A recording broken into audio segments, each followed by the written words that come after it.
ہمارے ساتھ آنے کا بہت شکریہ. ہمارے ساتھ لائن پہ پاکستان تحریک انصاف سے عمران اسماعیل صاحب بھی موجود ہیں, ان سے ہی بات کرتے ہیں.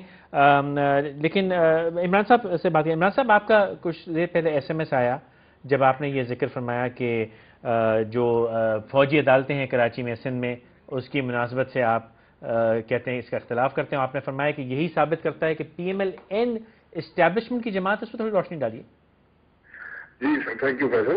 اصل میں بات یہ ہے فیصل کہ ہمارے اوپر ہمیشہ یہ الزام لگاتے رہے کہ جی پاکستان تحریک انصاف کو اسٹیبلشمنٹ کی سپورٹ ہے اور اسی کی سپورٹ پر یہ عوام میں اتنے مقبول ہو رہے ہیں. بات یہ ہے کہ اگر یہ جو لوگ خود ملٹری کورٹس کی بات کریں, ڈکٹیٹرشپ کی بات کریں, وہ کیسے کسی کو کہہ سکتے ہیں؟ کبھی کوئی ڈیموکریٹک گورنمنٹ یا کوئی ڈیموکریسی جمہوری سوچ رکھنے والا آدمی یا جمہوری سوچ رکھنے والی جماعت یہ بات نہیں کر سکتی کہ جی ملٹری کورٹس لگایا جائے اور وہاں پہ ٹرائل کیا جائے. یہ تو وہ عدالتیں ہیں, یہ تو وہ ججز ہیں جن کے لیے ہم نے خود یہاں پہ سڑکوں پہ مارک کیا ہے, جس میں خود میاں نواز شریف صاحب شامل رہے, جس میں تحریک انصاف شامل تھی, اس میں جماعت اسلامی شامل تھی. ہماری ایفرٹس ہیں ان کو ریوائیو کرنے کے لیے. اور یہ کہنا کہ اب ملٹری کورٹس لگا دیے جائیں تو اس کا مطلب ہے کہ ہمارا اعتماد اٹھ گیا عدالتوں کے اوپر سے جو ملٹری کورٹس لگائے. کیوں ملٹری کورٹس لگائے؟ اوکے, اور آپ کہتے ہیں کہ یہی بنیاد ہے اس بات کو ثابت کرنے کی کہ وہ اسٹیبلشمنٹ کی پارٹی دراصل پی ایم ایل این ہے. بالکل, یہ تو وہ انہیں کی بات کر رہے ہیں. اسٹیبلشمنٹ کی بات تو یہ ہوئی نا کہ ہم نے کون سی اسٹیبلشمنٹ کی بات کی. اسٹیبلشمنٹ کی بات تو یہ ہوئی کہ یہ خود اسٹیبلشمنٹ کی سپورٹ چاہ رہے ہیں. یہ چاہتے ہیں کہ جمہوری عدالتیں چاہے وہ کام نہ کریں اور یہ ملٹری کورٹ آ جائیں. یہ کوئی ڈیموکریسی کی سوچ رکھنے والا تو یہ بات نہیں کر سکتا. اوکے, اعجاز صاحب کیا صاحب کبھی نہیں کہہ سکتے کہ ملٹری کورٹس لگائیں. ٹھیک ہے, پی ایم ایل این سے اعجاز صاحب نہیں ہوئے. اعجاز صاحب کیا فرمائیں گے اس بارے میں؟ قریشی صاحب, میاں صاحب کی جو سٹیٹمنٹ ہے, میرا خیال ہے میرے بھائی نے اس کو جو ہے وہ سنا نہیں, ان کی سپیچ کو سنا نہیں. وہ ماضی کی بات تھی اور اس پرسپیکٹو میں بات تھی کہ کراچی کے جو حالات دوبارہ سے خراب ہونے شروع ہوئے ہیں. دیکھیں, سپریم کورٹ کا ایک واضح ججمنٹ آنے کے بعد کچھ دیر کے لیے کراچی کے اندر جو ہے وہ کچھ تو خون نہیں ہوا, لیکن دوبارہ سے وہاں پہ جس انداز پہ حالات خراب ہونے شروع ہوئے ہیں تو ایک ماضی کی بات انہوں نے کی تھی اور کبھی میاں صاحب نے آج حال کی اور مستقبل کی بات نہیں کی. دیکھیں, اس ملک کے اندر کراچی جو ہے یہ بیک بون کی حیثیت رکھتا ہے. پاکستان کی تجارت کو لے لیں, پاکستان کے جو ہے وہ کسی بھی حوالے سے یہ منی پاکستان ہے کراچی. اس کے حالات کی خرابی کے حوالے سے ایک جو ہے وہ میاں صاحب نے ایک دکھ بڑے دل کے ساتھ یہ بات کی تھی کہ اس کی حالات کو بہتر کرنے کے لیے ماضی کے اندر کراچی میں ہم نے ہر اقدامات اٹھائے, لیکن کراچی کے حالات کو خراب نہیں ہونے دیا یا ان کو بہتر کی طرف لانے کے لیے کردار ادا کیا. تو یعنی کہ آپ یہ فرما رہے ہیں کہ میاں صاحب نے یہ نہیں کہا کہ واپس آئیں گے تو ملٹری کورٹ لگائیں گے؟ جی بالکل, میں یہ واضح طور پہ. تو پھر متحدہ قومی موومنٹ بھی اس بات پہ ناراض ہے, پی ٹی آئی بھی ناراض ہے. سر مجھے باقی سب نے غلط سنا. پھر تو فیصل صاحب پھر تو جنگ ہی ختم ہو گئی ہماری. میں یہ بھی بات, اگر مجھے بات مکمل کرنے دیجیے, یہ نہیں پتا کہ میں نے یہ پی ٹی آئی جو ہے اس کے حوالے سے اپنی اسٹیبلشمنٹ کے ساتھ تعلقات کو اس قسم کے الزامات کے ساتھ جو ہے وہ ان کی نفی نہیں کر سکیں گے. ان کو قوم کو یہ بتانا پڑے گا. عمران صاحب ایک لمحہ ٹھہریے, اعجاز صاحب سے سن لیں پھر واپس آتے. جی اعجاز صاحب, عمران صاحب فرما رہے ہیں کہ آپ کو اندازہ نہیں ہے کہ سربراہ جو ہے جا کے جو امریکی سفیر کے ساتھ ملاقاتیں کروا رہے ہیں, جو ہے وہ اس وقت اسٹیبلشمنٹ جس انداز میں مشرف زدہ لوگوں کو پکڑ کے عمران خان صاحب کے ساتھ شامل کر رہے ہیں, یعنی کہ انقلاب جو ہے وہ مشرف زدہ لوگوں کے ذریعے سے لانے کی جو ایفرٹ ہو رہی ہے, یہ قوم جو ہے اس کو اس بات کا جواب ہی نہیں دینا ہے. میاں صاحب کی بات کو یہاں ٹویسٹ کرنے کی نہ تو مسلم لیگ نون ان سے گزارش کرتی ہے کہ آپ کو اس بات کی اجازت ہے اور نہ قوم ان کو اجازت دے گی. حافظ صاحب, آپ نے بات سنی تھی جب میاں صاحب نے فرمایا کہ ملٹری کورٹ لگنے چاہیے, کراچی کے حالات خراب ہیں, یا آپ اعجاز صاحب سے اتفاق کرتے ہیں؟ جی سوری, میں میاں صاحب کی تقریر تو میں نہیں سن سکا, لیکن اگر انہوں نے یہ کہا ہے تو میں اس سے اختلاف کرتا ہوں. اور کسی صورت میں بھی جی یہ اعجاز صاحب کہہ رہے کہ انہوں نے نہیں کہا, لیکن میں جو پرنسپل سٹینڈ یہاں پر لینا چاہتا ہوں کہ ملٹری کورٹ تو کسی صورت بھی کسی مسئلے کا حل نہیں ہے. ہمیں اپنا جو سول کورٹس کا جو ہے اس کو امپروو کرنا چاہیے, اس پہ اعتماد کرنا چاہیے اور اسی کو اس قابل بنانا چاہیے کہ یہ عوام کے دروازے پر عوام کو انصاف دے سکیں. ملٹری کورٹ کسی مسئلے کا حل نہیں ہے. عمران صاحب ایک بات میں آپ سے اور کہنا چاہوں گا، ایک بات کرنا چاہتا ہوں، فرمائیے فرمائیے۔ قریش صاحب گزارش یہ ہے کہ جو کراچی ہائی کورٹ کی لینڈ مارک ججمنٹ ہے جس کے اندر انہوں نے کہا ہے کہ وہ پولیٹیکل پارٹیز جو کہ تشدد کا حصہ ہے اور جو ہے وہ جن کے خلاف یہ غیر الزامات بھی ہیں ان کے حوالے سے گورنمنٹ جو ہے وہ ریفرنس لائے۔ دیکھیں اس ملک کے اندر بدقسمتی یہ ہے کہ جو پاور کوریڈورز کے اندر ہوتا ہے وہ کبھی احتساب میں نہیں جاتا۔ جب میاں صاحب بات کرتے ہیں عدالتوں کے احترام کی اور این آر او کے فیصلے پر عمل درآمد کی، کراچی ہائی کورٹ کے فیصلے پر عمل درآمد کی، تو اس ملک کی بہتری کے لیے کرتے ہیں۔ آپ دیکھیں کہ اب ایم کیو ایم جو ہے پیپلز پارٹی کے ساتھ ہے تو پیپلز پارٹی وہ ریفرنس جو ہے وہ نہیں لائے گی۔ نتیجتاً یہ ہے کہ وہ ججمنٹ جو ہے وہ اپنی اثر کھو دے گی اور پھر سے کراچی کے اندر جو ہے وہ بوری بند لاشوں کی سیاست شروع ہو جائے گی، پھر جناب بتا خوری شروع ہو جائے گی پھر سے کراچی کے اندر، کیونکہ یہ لوگ جو ہیں وہ لیگل کلچز میں نہیں آئیں گے۔ جیسا اس بات سے کوئی اختلاف نہیں کر رہا، لیکن واضح طور پہ آپ کے میاں صاحب نے فرمایا تھا، آپ شاید نہ مانیں، کہ اگر واپس آئے تو ملٹری کورٹس لگنے چاہیے کیونکہ کراچی کے حالات خراب ہیں، لگانے پڑے تو لگائیں گے، جس کے اوپر متحدہ نے اتنا شور کیا ہے اور پی ٹی آئی شور کر رہی ہے۔ تو آپ کا یہ اس کو مکمل طور پہ رد کر دینا تو بے معنی ہے، لیکن ہاں آپ یہ کہہ سکتے ہیں کہ ان کا مطلب شاید کچھ اور تھا، تو بات دوسری ہوگی۔ عمران صاحب آپ کے پاس یہ ایک شکایت کی جا رہی ہے پاکستان تحریک انصاف کی جو تمام تقاریر ہیں، جو موومنٹ ہے، کہ بالخصوص آپ کی شکایت پی ایم ایل این سے لگ رہی ہے اور بالعموم آپ حکومت کے خلاف اتنا نہیں شکایت کر رہے، جو کہ دراصل مسئلہ ہے فوری طور پہ۔ نہیں فیصل ایسی بات نہیں ہے، اصل میں بات یہ ہے کہ ہم سے سب سے زیادہ تکلیف پی ایم ایل این کو ہو رہی ہے، کیونکہ ہم سے سب سے زیادہ پیسہ نہیں ہے ان کے۔ جب آپ دیکھیں نا یہ ہمارے اوپر کہہ رہے ہیں ابھی اسٹیبلشمنٹ پکڑ کے بھیج رہی ہے، تو میرا خیال ہے جاوید ہاشمی صاحب کو بھی اسٹیبلشمنٹ نے بھیجا ہوگا، کیونکہ ان کے بھی بڑے تعلقات ہیں اسٹیبلشمنٹ سے۔ وہ آدمی جو ساری زندگی اسٹیبلشمنٹ کے خلاف لڑتا رہا، جس کو اسٹیبلشمنٹ نے جیل میں ڈالا، جب یہ معاہدے کر کے چلے گئے ملک سے باہر تب بھی وہ جیل میں پڑا ہوا تھا، وہ ہمارے ساتھ آیا تو کچھ سوچ کے آیا ہوگا نا۔ ہم اگر اسٹیبلشمنٹ کی جماعت ہوتے تو کم سے کم جاوید ہاشمی جیسے لوگ اسٹیبلشمنٹ ہمارے ساتھ نہ آتے۔ یہ تو ان کو سوچنا چاہیے بولنے سے پہلے کہ یہ کیا کہہ رہے ہیں، کیا کہنا چاہ رہے ہیں۔ یہ اصل میں اس وقت سب سے زیادہ خوفزدہ یہ ہے، یہ ہم سے تھریٹن کیا رہے ہیں۔ پنجاب میں ہم نے بڑا اسٹرینتھ گین کیا ہے، خیبر پختونخوا میں ہم نے بڑی اسٹرینتھ گین کیا اور وہ سندھ میں کام کر رہے ہیں۔ تو ہمارے تو اس وقت دیکھیں پیپلز پارٹی تو ویسے ہی ایک ڈائنگ ہارس ہے، یہ اس وقت یہ کھڑے ہیں سامنے اور یہ اس وقت پریشان اس صورتحال سے ہیں کہ کس طرح یہ عوام کی بڑھتی ہوئی مقبولیت کو تحریک انصاف کو روک پائیں، اور یہ روک پا نہیں رہے، روک سکتے نہیں ہیں، کیونکہ یہ ایک عوام کی سپورٹ پہ ہم آ رہے ہیں۔ ہم نے 16 سال اسٹرگل کیے، فیصل اگر ہم اسٹیبلشمنٹ کی جماعت ہوتے نا تو ہم پہلی 3 مہینے کے اندر اقتدار میں آ جاتے، جیسے پی ایم ایل این اقتدار میں آنے کے بعد بنی ہے۔ اسٹیبلشمنٹ میں تو یہ بنے ہیں، چیف منسٹر بنے، فائنانس منسٹر بنے، پھر پرائم منسٹر بنے، پھر ملک کی بڑی جماعت بن گیا، دیکھتے دیکھتے ٹک ٹک ٹک سارے کام ہو جاتے ہیں۔ وہ ہوتی ہے اسٹیبلشمنٹ کی جماعتیں، 16 سال مارے نہیں کھائی ہوتی ہیں انہوں نے۔ عمران صاحب آپ نے فرمایا کہ پی ایم ایل این جو ہے وہ ڈائنگ ہارس آپ نے لفظ استعمال کیا، آپ کو نہیں لگتا کہ تھوڑا تلخ ہے؟ پیپلز پارٹی کے لیے پیپلز پارٹی کے لیے چلیے پیپلز پارٹی کے لیے بھی کہہ لیتے ہیں، پیپلز پارٹی کے لیے بھی ڈائنگ ہارس کہنا کچھ تلخ نہیں ہے، کیونکہ وہ ابھی بھی ایک نیشنل جماعت تو ہے نا؟ نہیں، میں نے ڈائنگ ہارس کا لفظ استعمال کیا جی مقبولیت کے حوالے سے، کہ اپنی مقبولیت تو بالکل کھو چکے ہیں، وہ کوئی ان کے اندر کریڈیبلٹی باقی نہیں رہی ہے، ہر جگہ چیلنج ہو رہے ہیں، چاہے آپ دیکھیں اب سے کچھ دیر پہلے عوام میں دیکھیں، آج دیکھیں روڈ کے اوپر لوگ مارے کھا رہے ہیں گیس بند ہونے کے اوپر۔ ان کو پہلے سوچنا چاہیے تھا $4 بلین سے اوپر خرچ ہو گیا جی سی این جی کے اکوپمنٹ کے اوپر جو لوگوں نے گاڑیوں میں لگایا اور جو گیس اسٹیشن لگے ہیں۔ اب آپ نے کہہ دیا گیس نہیں، there has to be some planning. تو یہ ڈائنگ ہارس نہیں ہے تو کیا ان کے پاس ایک چیز کی پلاننگ نہیں ہے؟ رینٹل پاور اسٹیشن لا کے کھڑے کر دیے، 1 کلو واٹ بجلی نہیں ملی وہاں سے۔ جو بات آپ کہہ رہے ہیں اس کی مناسبت سے میں ایک بات کہوں گا، آپ سے کچھ دیر پہلے حافظ سلمان بٹ صاحب نے یہ فرمایا تھا کہ یہ وقت جلسوں کا جلوسوں کا نہیں ہے، یہ وقت تمام اپوزیشن جماعتوں کا مل بیٹھ کے سرکار پہ پریشر لانے کا وقت ہے۔ یہ الزام آپ پہ بھی ہے کہ آپ بھی صرف جلسہ جلوسی کر رہے ہیں۔ آپ نے صحیح فرمایا کہ آج قوم جو ہے مارے کھا رہی ہے، آنسو گیس مل رہی ہے، اس کو سوئی گیس نہیں مل رہی۔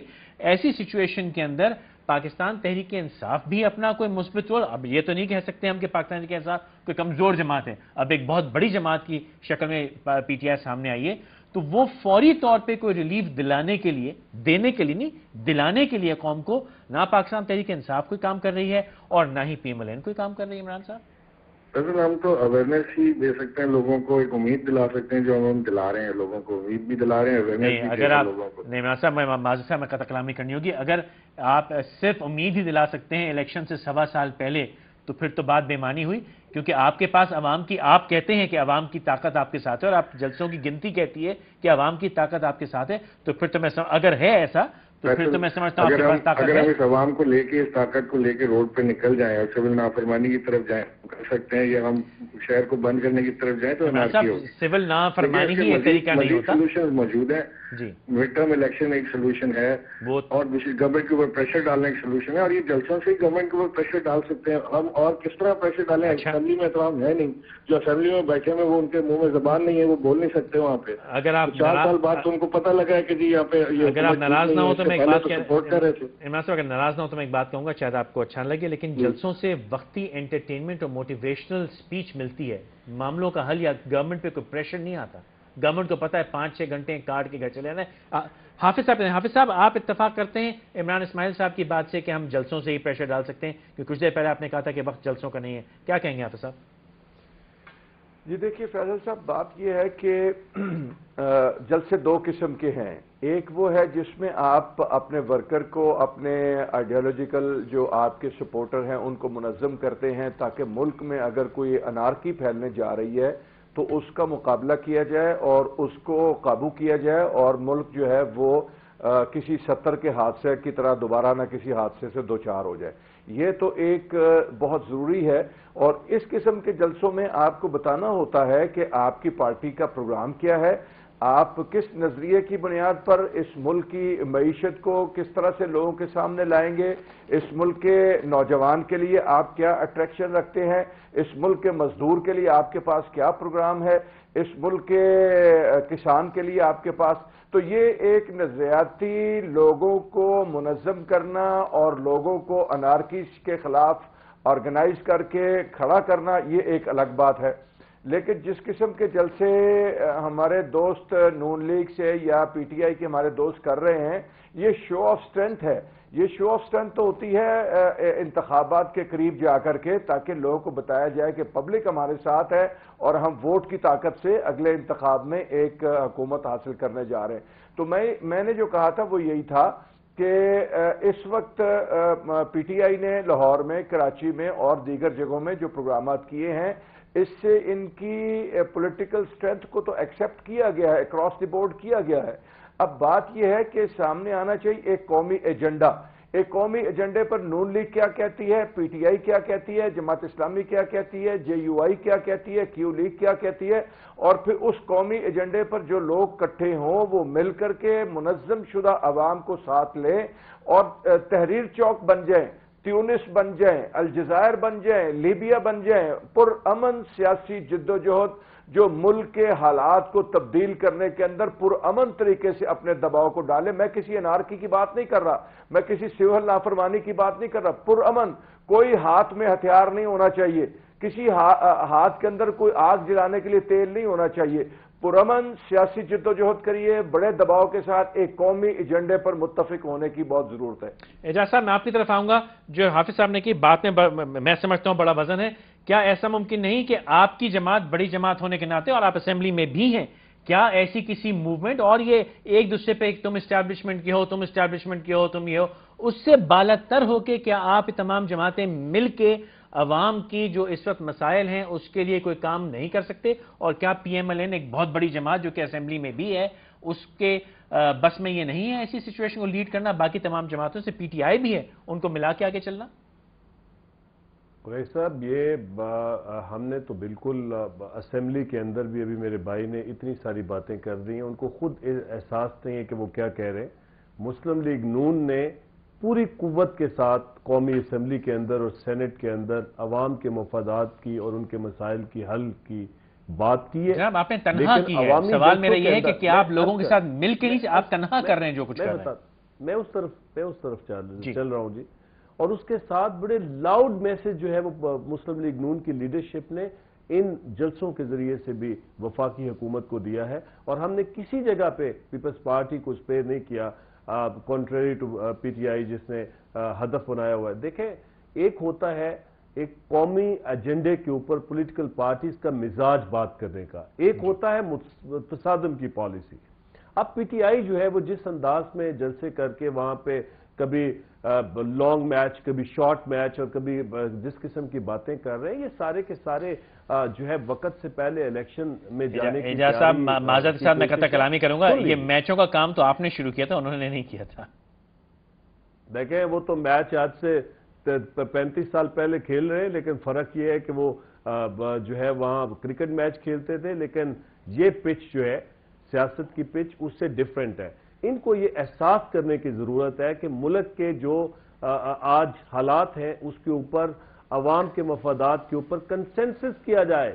دیکھیں ہم نے مسلم لیگ نون کو اس بات کا کریڈٹ جاتا ہے کہ یہاں پہ پارلیمنٹ کے اندر جو ہے وہ اس کے ڈرون اٹیکس جو ہے ان کے حوالے سے ایک ریزولوشن کو جو ہے وہاں پہ لے کر آئے اور اس کو کیری کروایا۔ اس کے علاوہ ایک آپ کا گیس کا مسئلہ ہو، آپ کا بجلی کا مسئلہ ہو، آپ کے اداروں کی جیسا صاحب سوال یہ بات ہے نا جو عمران اسماعیل صاحب نے فرمایا کہ وہ اسمبلی میں نہیں ہے، آپ نے ڈرون اٹیکس کے اوپر ریزولوشن تو پاس کروایا لیکن ریزولوشن پہ عمل تو آپ نہ کرا سکے۔ دیکھیں عمل کے لیے میں آپ کو ایک بات بتاتا ہوں، اے پی سی میں جتنے ریزولوشن ہوئے فرمائیے اعجاز صاحب ایک لمحہ ٹھہریے، جی عمران صاحب فرمائیے، جی عمران صاحب فرمائیے۔ جی میں یہ کہہ رہا ہوں کہ جی جب ڈرون اٹیکس ہو رہے تھے تو اس وقت پہلی اپوزیشن کا کردار ادا کر رہے تھے اور یہ کہتے تھے ہم جمہوریت بچا رہے ہیں، تو وہاں اس وقت تو بولے نہیں کچھ جب ڈرون اٹیکس ہو رہے تھے، جب اس ملک کے اوپر وہ آ کے بم مار رہے ہیں، ہمارے ملک کی غیرت اور عزت کے سودے کر رہے ہیں، اس وقت کچھ نہ بولے۔ ریمنڈ ڈیوس یہاں سے چلا گیا، سارا کچھ یہاں پہ ہو گیا، لیکن نا یہ بڑی زیادتی کی بات ہے کہ 3 سال تو آپ جو ہے ان کے ساتھ بیٹھے رہے، 4 سال، اور پھر آپ کو اچانک خیال آ گیا ایک دن کہ یار اب تو الیکشن نزدیک آ رہے ہیں، ان کا ساتھ چھوڑو، جان چھڑاؤ ان سے، تو ہم کس طرح آپ کے اوپر یقین کریں کہ آپ کا ایجنڈا جو ہے وہ بالکل قومی ایجنڈا ہے؟ آپ نے 3 سال تو ان کا بالکل مطلب دامے درمے سکھنے آپ نے ساتھ دیا، اس کا ہر اچھے برے میں آپ نے ساتھ دیا، انہوں نے جس کو لگایا، کوئی چور کو لگایا، ڈکیت کو لگایا، آپ نے بولے کہ جمہوریت خطرے میں۔ اعجاز صاحب ایک لمحہ ٹھہریے، میں آپ کی طرف آ رہا ہوں، اعجاز صاحب میں آ رہا ہوں آپ کی طرف، اعجاز صاحب میں آتا ہوں، عمران صاحب فرمائیے، آپ بات ختم کر لیجیے پھر میں جاتا ہوں۔ جی میں نے کہا جی بالکل اس وقت تو کچھ نہ بولے کہ ہر چیز کا جواب ہوتا تھا کہ جمہوریت خطرے میں ہے، تو اور جمہوریت اس وقت خطرے میں لگ رہی تھی، آج ان کو لگ رہا ہے کہ جمہوریت کو خطرہ نہیں ہے۔ میں یہ آپ سے صرف اتنا کہنا چاہتا ہوں فیصل کہ آپ نے جو بات کی نا کہ جی اگر مل کے چلیں، کوئی ایجنڈا بنائیں، قومی ایجنڈا بنائیں، یہ سب باتیں کرنے میں بہت اچھی لگتی ہیں اور ہونا بھی چاہیے ایسا، لیکن یہ ہو اس لیے نہیں پاتا کہ ہم ایک ایجنڈے پہ بیٹھ اس لیے نہیں پاتے کہ ہم یہ ہماری تو ہر ایک سے ڈیمانڈ ہے کہ جی سب سے پہلے تو آپ اپنے اثاثے ڈکلیئر کر دینا، آپ نے جو کمائیاں کی ہیں وہ اس کا ڈکلیئر کر دیں کہ یہ کہاں سے آئے، یو کے میں جائیداد کہاں سے آئی، لیکن عمران صاحب ہم ساتھ چلنے کے لیے تیار ہیں۔ عمران صاحب معذرت کے ساتھ بات یہ کہ عوام اب یہ بھی کہہ رہی ہے کہ یہ تمام فکرے ہیں، جملے ہیں، ایک دوسرے کے اوپر جملے کسے جا رہے ہیں کہ وہ اثاثے، وہ آپ کہتے ہیں اسٹیبلشمنٹ، لیکن سالڈ بات کوئی نہیں آ رہی، نہیں سمجھا پا رہے ہیں کہ یہ فکرے نہیں ہیں، یہی ہماری قومی دولت لوٹی بات ہے جس کی وجہ سے ملک اس حال کو پہنچ رہا ہے۔ اگر ہم یہ نہیں سمجھا پا رہے ہیں تو یہ میں سمجھتا ہوں کہ یہ ہماری غیر ذمہ داری ہے کہ ہم آج تک قوم کو یہ نہیں سمجھا پائے کہ یہ واقعی حقیقت ایسا ہوا ہے۔ بہتر بہتر اعجاز صاحب کلوزنگ نوٹس دے دیجیے، میں آپ سب سے کلوزنگ نوٹس لے لیتا ہوں، اعجاز صاحب فرمائیے گا۔ کویت صاحب لیڈر آف دی اپوزیشن نے فیصل آباد کے جلسے میں نے کہا تھا کہ ہم سارے ایسٹس کورٹ میں لے جاتے ہیں، سارے وہاں پہ اپنے ایسٹس ٹینڈر کر دیتے ہیں اور آپ لے آئیں، لیکن اس کا آج تک انہوں نے جواب نہیں دیا۔ میں آپ کو بتاؤں، دیکھیں میاں محمد نواز شریف جو ہیں یہاں پہ اس ملک کے اندر واحد قومی لیڈر ہے جن کا یہ قد کاٹ ہے کہ وہ ملک کی بقا کے لیے، ملک کے اندر عوام کے مسائل کے حل کے لیے اور ان کو حل کرنے ایک رکھتے ہیں۔ میں مجھے اگر سر 1 منٹ ہے، قوم کے مفاد کی بات کیجئے، 1 منٹ ہے بس، قوم کے مفاد کی بات کیجئے۔ قوم کے مفاد کی بات کر رہا ہوں کہ قوم کے مفادات کا تحفظ جو ہے وہ میاں صاحب کر سکتے ہیں، اور انہوں نے جو 3 سال یا 4 سال کردار ادا کیا ہے اس ملک کے اندر جمہوریت کی بقا کے لیے، ملک کے اندر جو ہے وہ اداروں کی مضبوطی کے لیے کیا ہے۔ بہت اور میں یہ بتا دوں کہ اگر میاں صاحب اپنے کندھے کو آج اس برے حالات میں نکال لیں تو یہاں پہ شاید فوج کے لیے سہولت ہو جائے۔ حافظ صاحب کلوزنگ نوٹ دے دیجیے، کسی مس ایڈونچر یا غیر حافظ صاحب کلوزنگ نوٹ دے دیجیے عمل کے لیے۔ جی حافظ صاحب فرمائیے۔ دیکھیے نا جی، میں قومی ایجنڈے کا ایک اشارہ کر کے تو اپنی بات مکمل کرتا ہوں۔ دیکھیے میں مثال کے طور پر یہ جو بے صبری ہے اپوزیشن جماعتوں کو، میں تجویز کرتا ہوں کہ قومی صوبائی اور سینٹ کے الیکشن جو ہے اس کو 4 سال کے لیے کر دیا جائے. جی یہ ایک قومی ایجنڈے کی بات ہو سکتی ہے. یہ جو ورلڈ بینک اور آئی ایم ایف سے ہے یہ آئین میں درج کر دیا جائے کہ قومی اسمبلی کی 2/3 اکثریت کے بغیر ان سے ہم قرضہ تو نہیں لیں گے. آپ یہ فرما رہے ہیں کہ آئین کے لیول پہ ترامیم کی جائیں جو کہ مستقبل کے لیے بہتر ہوں. جی بالکل, یعنی یہ قومی ایجنڈا تو تشکیل ہوگا نا, یہ قومی جماعتیں خواہ اسمبلی کے باہر آپس میں ڈیلیبریٹ کریں اور جس نقطے پر اتفاق ہو جائے پھر اس کو اسمبلی میں جا کے اس کے مطابق ایجنڈا. بہت شکریہ آپ دونوں کا. عمران صاحب کلوزنگ نوٹس چند الفاظ اگر آپ کہنا چاہیں کچھ لمحے ہیں میرے پاس. فیصل میں تو یہ کہوں گا کہ اگر ہم اپنے ملک میں اپنی عدالتوں کی سپریمیسی قائم کرنے میں کامیاب ہو جائیں اور اپنی پارلیمنٹ کی سپریمیسی قائم کر لیں کہ پارلیمنٹ سے جو ریزولوشن پاس ہوتا ہے اس کو ہی امپلیمنٹ کر لیں تو میں آپ کو یقین دلاتا ہوں کہ یہ ملک ایک سیدھے ٹریک پہ آ جائے گا. اور انشاءاللہ یعنی اگر آپ عدالتوں کا دیکھیں نا کہ اگر عدالتیں این آر او کا کہہ رہی ہیں کہ منع کریں کہ این آر او کا کیس ہم نہیں دیں گے, عدالت کی وقت نہیں رہے گی تو پھر کیا ہوگا, انارکی ہوگی, پھر اسی طرح لڑائی جھگڑے دنگے ہوں گے, پالیسی ڈیسیژن ہو نہیں پائے گا. بہت شکریہ بات کرنے کے لیے آپ دونوں کا شکریہ, آپ نے وقت نکالا. جاتے تو بس میں کہنا چاہوں گا کہ آپ اپنے سوالات جو کامنٹس آپ دینا چاہیں جو باتیں آپ کہنا چاہتے ہیں اپنے لیڈروں سے سیاستدانوں سے ہمارا فیس بک پہ جا کے آپ کر سکتے ہیں. bangedera.tv پہ آپ کو تمام لنکس مل جائیں گے. مجھے ای میل کرنا چاہیں تو live@bangedera.tv. انشاءاللہ پھر ملاقات ہوگی, تب تک اجازت دیجیے گا. آداب.